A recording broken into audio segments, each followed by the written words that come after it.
Hello बच्चों, चलिए प्रश्न को पढ़ते हैं। इसमें लिखा है कि स्पष्ट कीजिए कि किसी प्रेरक द्वारा प्रदत्त प्रतिघात जो है प्रत्यावर्ती वोल्टता की आवृत्ति में वृद्धि करने पर क्यों बढ़ जाता है। बच्चों ये हमें बताना है। तो चलिए बच्चों इस प्रश्न की मूल अवधारणा को हम देख लेते हैं। बच्चों इस प्रकार से कोई भी हमारा प्रेरण कुंडली इस प्रकार से जिसका प्रेरकत्व एल है बच्चों, तो इसमें से बच्चों ये अगर ये कोई हमारा प्रत्यावर्ती स्रोत की वोल्टता से जुड़ा हुआ है बच्चों, और ये स्रोत की वोल्टता V बराबर V not sine omega T है बच्चों।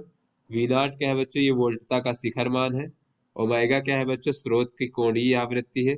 और ओमेगा बराबर बच्चों होता है 2 पाई एफ क्या है बच्चों, हमारी आवृत्ति है। इस प्रकार से अगर इसमें बहने वाली धारा बच्चों आई मान ले इस प्रकार से, तो बच्चों ये हमारी प्रत्यावर्ती धारा जो है बच्चों इससे परिवर्तित होती। तो यहाँ पर बच्चों ये जो प्रेरकत्व के सिरों के बीच में जो वो बच्चों विभवांतर होता है, उसे हम कहते हैं बच्चों प्रेरकत्व एल, और गुणे बच्चों धारा में परिवर्तन की दर बच्चों, ये हमारा विभवांतर होता है। ये स्रोत की वोल्टता के बराबर होगा बच्चों इस प्रकार से। तो चलिए बच्चों अपने प्रश्न को हल करते हैं बच्चों। उससे पहले यहाँ पर हम देख लेते हैं बच्चों, कोई भी जो बच्चों धारा होती है, धारा बराबर होता है विभवांतर और भागे प्रतिरोध। बच्चों ये हमारा किसी सामान्य परिपथ में इस प्रकार से होता है कि धारा बराबर प्रतिरोध विभवांतर भागे प्रतिरोध। प्रतिरोध क्या है बच्चों, धारा के मार्ग में उत्पन्न अवरोध। तो बच्चों यहाँ से देख लेते हैं बच्चों कि एल डी आई भागे डी टी बराबर वी होगा। वी का मान बच्चों V naught sine omega T है। तो यहाँ से बच्चों अगर हम डी आई बराबर देखें बच्चों, तो ये हो जाएगा वी नॉट भागे एल, और बच्चों साइन ओमेगा टी और डी टी। तो बच्चों यहाँ पर धारा का डी आई है बच्चों, तो संपूर्ण धारा के मान के ज्ञात के लिए बच्चों यहाँ पर हम समाकलन कर देंगे। तो इस प्रकार से बच्चों धारा आई बराबर में ज्ञात हो जाएगा बच्चों, ये वी नॉट भागे एल बच्चों हमारा नियत है तो ये बाहर आ जाएगा, और ये हो जाएगा समाकलन sign omega T D T.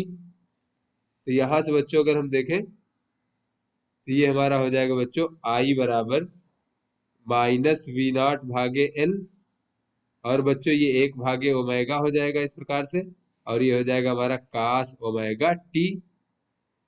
तो यहाँ से बच्चों अगर हम देखें तो इसको कह सकते हैं आई बराबर वी नॉट भागे ओमेगा एल, और बच्चों कास ओमेगा टी को कह सकते हैं साइन ओमेगा टी, और ऋण बच्चों ये जो माइनस का कास ओमेगा टी इसको कह सकते हैं sign omega t minus pi बटे 2। तो इस प्रकार से बच्चों देखें तो ये हमारा धारा का शिखर मान हो गया। तो इसको कह सकते हैं आई बराबर I naught sine omega t minus pi बटे 2। तो यहाँ से बच्चों अगर हम देखें तो आई नॉट बराबर हो जाएगा वी नॉट भागे ओमेगा एल। तो यहाँ से बच्चों जैसा कि हमने मूल अवधारणा में देखा था बच्चों की जो धारा होती है वो बराबर विभवांतर बटे प्रतिरोध होता है। तो बच्चों इस प्रकार से यहाँ देखें तो धारा का शिखर मान बराबर विभवांतर का शिखर मान भागे ये बच्चों हमारा संधारित, ये जो बच्चों बच्चों प्रेरकत्व है इसके द्वारा धारा के मार्ग में उत्पन्न अवरोध के बराबर होगा। तो बच्चों इसको हम प्रेरकीय प्रतिघात कह लेते हैं बच्चों इस प्रकार से, और इसे हम एक्सेल से प्रदर्शित करते हैं, और ये एक्सेल बराबर हो जाएगा बच्चों हमारा ओमेगा एल। ओमेगा का मान बच्चों 2 पाई एफ होता है, और एल इस प्रकार से हो जाएगा। तो यहाँ से बच्चों हमें दिख रहा है कि चूंकि ये जो एक्सेल है बच्चों ये अनुक्रमानुपाती होता है प्रत्यावर्ती स्रोत की आवृत्ति के, इसलिए बच्चों हम कह सकते हैं कि स्रोत की आवृत्ति बढ़ाने पर बच्चों स्रोत की आवृत्ति बढ़ाने पर जो बच्चों प्रेरकीय प्रतिघात है यानी कुंडली द्वारा प्रदत्त प्रतिघात, इसका मान जो है बच्चों बढ़ जाता है।